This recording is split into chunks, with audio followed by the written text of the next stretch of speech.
It's been 2 years since David Gordon Green's Halloween met a very divisive end, with Halloween Ends in 2022.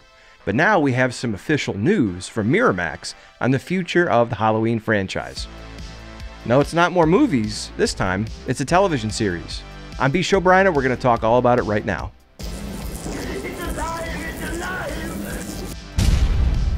The following video contains spoilers for the Halloween franchise. Hey everybody, thanks for coming to the channel. Like, subscribe, do all that stuff everyone has to gratuitously ask you to do. I know it's annoying, but it serves a purpose. This week we're talking about Halloween, which is my favorite horror franchise. We got some news that Halloween is coming back, and that they're going to go back to the beginning. Again. Rebooting. Again.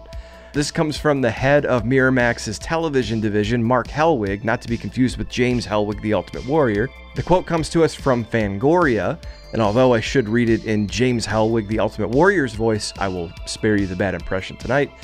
The foundation of it is the original film, the John Carpenter movie, the characters of that film, and perhaps a group of characters that we haven't really focused on that much in recent film versions, or even in a number of them.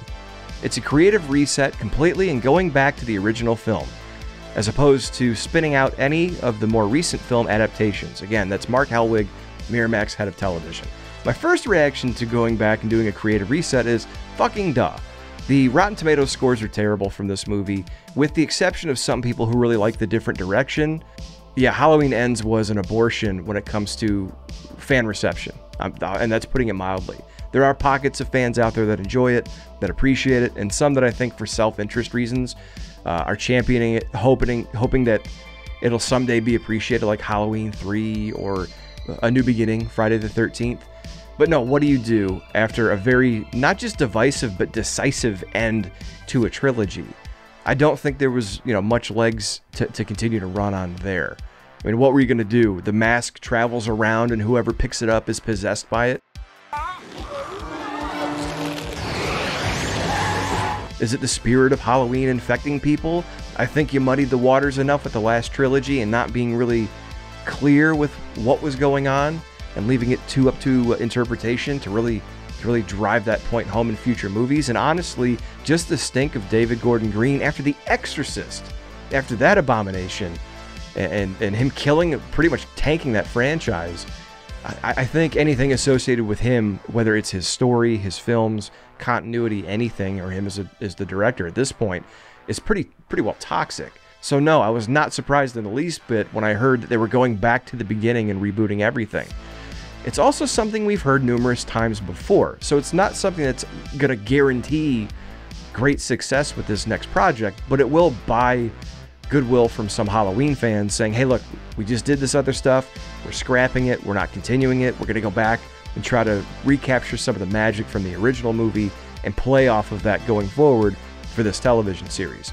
If you remember, Halloween fans, we heard this from Mustafa Akkad, the godfather of the Halloween franchise himself, talking about Halloween 4, when he threw out John Carpenter's pitch for a more cerebral, as he would call it, Halloween 4 that I've talked about on this channel. You can check that out. So on 4, I took it over and went back to the basics of number 1. Which really meant we're going back to flesh and blood Michael Myers live and in living color on the big screen. Which, let's not forget, if it was so important to go back to the basics, two important things. One, Halloween 4 had not a whole lot to do with Halloween and the original spirit of that film and what really made it special. It was more a standard slasher for the 80s cinema goer. And it led to the abomination that was Halloween 5. And then it led to the cult and the curse storyline, which had zero to do with the feeling of the original and what made it special, that they ended up having to sever that storyline, and for Halloween H2O, back to the basics of number 1. Bring back Jamie Lee Curtis, and then that movie was more of the standard teen horror movie fare of the mid-90s than it had anything to do with the original Halloween. So it's funny when they say we have to go back to the basics, and then the movies they do really don't ever capture that essence of the original movie, although sometimes they try.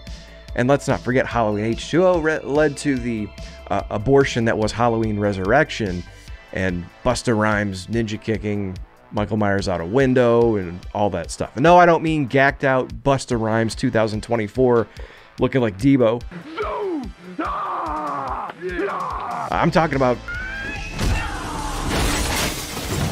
Every time they say we go back to the basics, I feel like it's just a teaser for fans to try to buy some goodwill and some time to get them interested in the next project. So we'll see if that really happens here, or if they're able to go back and recapture that magic. And actually, one of the bright spots of the David Gordon Green trilogy was that flashback at the beginning of Halloween Kills that completely nailed at least the aesthetic of the original film, and it was amazing. If they would have just done that movie for another, I don't know, 45 minutes, I would have been happy, and I would have chalked it up as a win. My big issue with this, with trying to expand on the franchise, is the same issue it's always had since 1978. You're trying to expand a simple concept. The original film was Michael Myers. He happens to come back to Haddonfield because that's his home, and he escapes from Smith's Grove Sanitarium, and he returns home to trick-or-treat, as they say. Blows in like a tornado, and he's gone. Once you start to stretch that out into further installments, it happened with Halloween 2. They had, okay, well, it's his sister. That's why he's here going after her, instead of leaving it nebulous. Because it's very hard to continue on with the same characters and the same cast without trying to give some definition to it. But the conundrum is, the second you start giving definition to Michael Myers, his motive, why he's there, where he operates, you start to pigeonhole yourself in, and it dilutes the original. And the beauty of the original Halloween was in its simplicity. And you have these kids, and they touch on this in Friday the 13th and A Nightmare on Elm Street.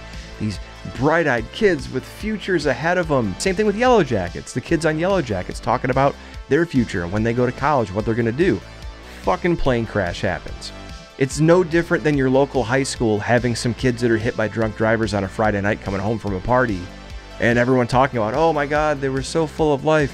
They were great students. They were great kids. Whole future ahead of them. It's the same thing. Michael is just a fictional representation of those devastating things that happen.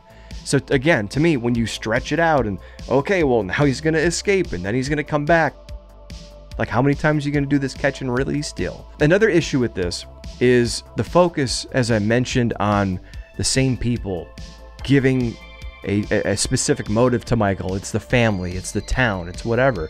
It takes away from some of the tension of the movie, because like Jaws, it's an amazing film, and you can go into any body of water and be afraid of what you can't see. Michael Myers is attacking his family, and he's attacking them in Haddonfield in the majority of the movies in this franchise. If it's not the family, he's going to Haddonfield. That's his stomping ground. So if you don't live in Haddonfield, you make it killed by somebody else out there, that ain't gonna be Michael Myers. So again, it just deludes Michael Myers and what made him special in the first place. I don't know where things gonna go from here. Look, I'm an unabashed Halloween fan. Even if it's bad, I will selfishly watch anything they put out because I enjoy Michael Myers, the history, nostalgia. It's comfort food for me, and I just like the original concept. But just make it good. That's all I hope for. I really wish they would have waited a little bit and let some interest build organically, as opposed to just shoving this out there. So I think we've covered it pretty well enough since there's not a whole lot of information, but I want to know what you think. What are you looking for in a Halloween series? Where do you want them to go? What stories do you want them to tell? I'm going to get into my ideas, but I'm interested to hear what you guys have to say first, so I can check those out. I'm bshowbrian. Thanks for coming to the channel. Like, subscribe, stick around, and I'll be back with more.